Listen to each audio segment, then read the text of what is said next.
आरोपों का दौर, तो दूसरी तरफ मुख्यमंत्री योगी आदित्यनाथ का विपक्ष पर सीधा निशाना और उत्तर प्रदेश विधानसभा के मॉनसून सत्र का पहला दिन।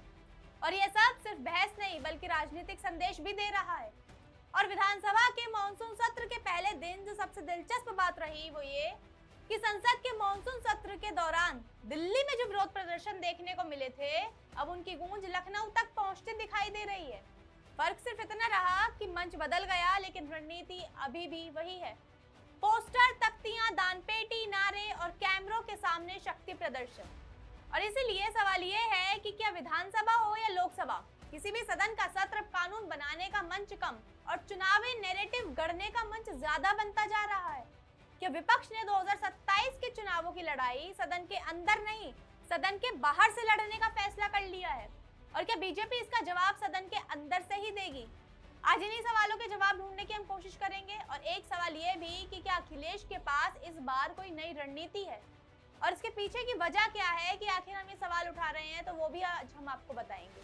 नमस्कार, राष्ट्रवाणी देख रहे हैं आप और आपके साथ मैं हूं कनक सिंगल। उत्तर प्रदेश की विधानसभा के मॉनसून सत्र का पहला दिन शुरू होने से पहले ही ये तो साफ था कि इस बार लड़ाई सरकार और विपक्ष की नहीं बल्कि नैरेटिव और काउंटर नैरेटिव की होने वाली है।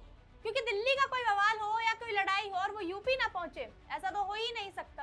और ऐसा ही कुछ हुआ भी। विपक्ष आज भी हंगामा करता हुआ नजर आया, ठीक वैसे ही जैसे पिछले कुछ दिनों से संसद के बाहर विपक्ष लगातार पोस्टर, प्रदर्शन और विरोध के जरिए केंद्र सरकार को घेरने की कोशिश करता रहा। और अब उसी की रणनीति की झलक लखनऊ में भी दिखाई दी, यानी दिल्ली के बाद अब विरोध की राजनीति उत्तर प्रदेश पहुंच चुकी है।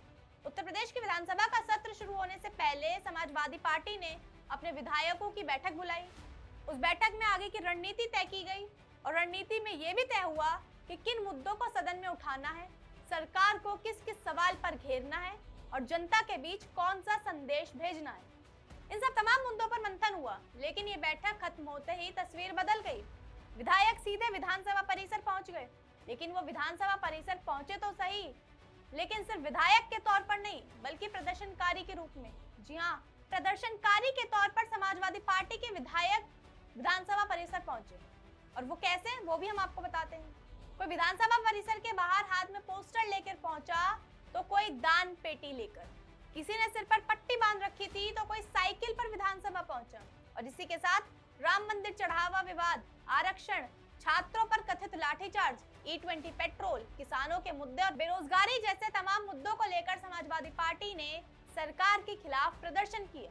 और खास बात यह है कि कैमरा लगातार इन तस्वीरों को रिकॉर्ड कर रहे थे और यही शायद इस प्रदर्शन का सबसे बड़ा मकसद भी था। क्योंकि अगर कैमरे रिकॉर्ड नहीं करेंगे तो जनता तक ये तस्वीरें कैसे पहुंचेंगी? क्योंकि आज की राजनीति में जितनी लड़ाई सदन के अंदर से होती है, उससे कहीं ज्यादा लड़ाई कैमरे और सोशल मीडिया पर लड़ी जाती है। और ये बात हमने सीजेपी के प्रदर्शन में भी देखी। और यही वजह है कि विपक्ष सिर्फ भाषणों से नहीं बल्कि विजुअल पॉलिटिक्स के जरिए भी अपनी मौजूदगी दर्ज करा रहा है। अब बात करते हैं सदन के बाहर जो प्रदर्शन हुआ उसकी। तो वहाँ दानपेटी सिर्फ दानपेटी नहीं थी बल्कि राम मंदिर चढ़ावे के मुद्दे पर सरकार को घेरने की एक निशानी थी। सिर पर बंधी पट्टी सिर्फ पट्टी नहीं थी बल्कि वो सीजेपी की प्रोटेस्ट में छात्रों पर कार्रवाई का आरोप थी। और साइकिल सिर्फ पार्टी का चुनाव चिन्ह नहीं बल्कि महंगाई और ईंधन नीति पर तंज थी। लेकिन समाजवादी पार्टी के इस प्रदर्शन का जवाब देने में बीजेपी ने भी कोई देर नहीं लगाई। मुख्यमंत्री योगी आदित्यनाथ ने विधानसभा पहुंचने से पहले ही मीडिया से बात की और कहा कि सदन का मॉनसून सत्र बेहद महत्वपूर्ण है। साथ ही उन्होंने ये भी कहा कि सदन जनता की समस्याओं पर चर्चा का मंच है। उन्होंने सभी सदस्यों से सकारात्मक सहयोग की अपील की। पहले सुनिए कि क्या बोले सीएम योगी। सदन के समय का बेहतर उपयोग हो और प्रत्येक विधानसभा क्षेत्र से जुड़ी हुई आवाज को सदन के पटल पर रखने और सदन में उस पर चर्चा परिचर्चा कराने का एक अवसर प्राप्त हो सके।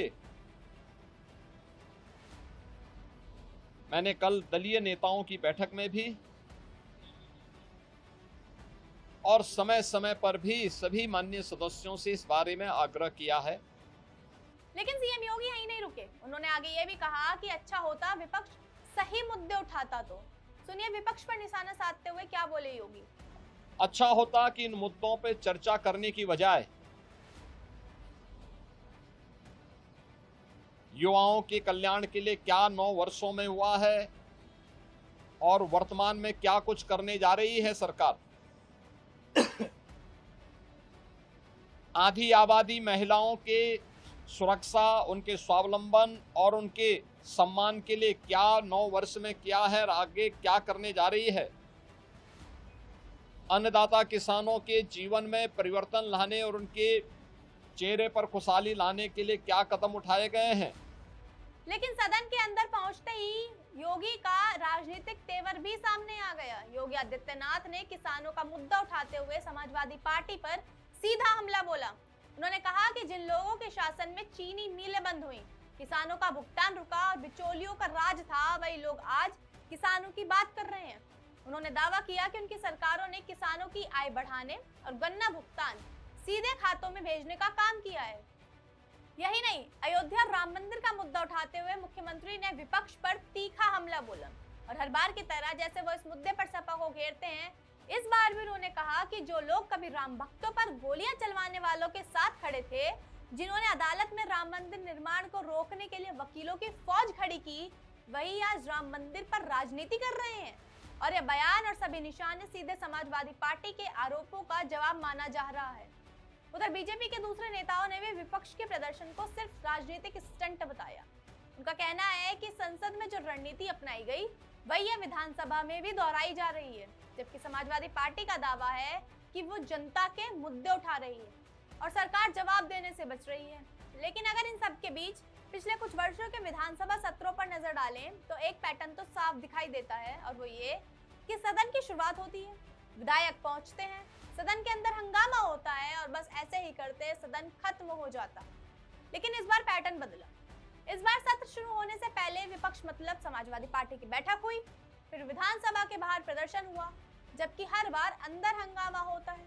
हालांकि इस बार भी उसके बाद सदन के अंदर हंगामा हुआ, यानी अब विधानसभा का सत्र केवल विधायी प्रक्रिया के लिए नहीं, बल्कि चुनावी संदेशों का मंच भी बन चुका है। और इसकी बड़ी वजह भी राजनीतिक ही है, और वो वजह ये है कि उत्तर प्रदेश में विधानसभा चुनाव अब ज्यादा दूर नहीं, कुल 7 से 8 महीने का समय विधानसभा चुनावों में रह गया है। ऐसे में हर मुद्दा, हर बयान, हर पोस्टर, हर प्रदर्शन और सदन का हर दिन, फिर चाहे वो लोकसभा हो या विधानसभा, चुनावी रणनीति का हिस्सा बनता जा रहा है। विपक्ष चाहता है कि सरकार लगातार बचाव करने वाली स्थिति में रहे, जबकि बीजेपी चाहती है कि विकास, कानून व्यवस्था और हिंदुत्व जैसे मुद्दों पर बहस केंद्रित रहे।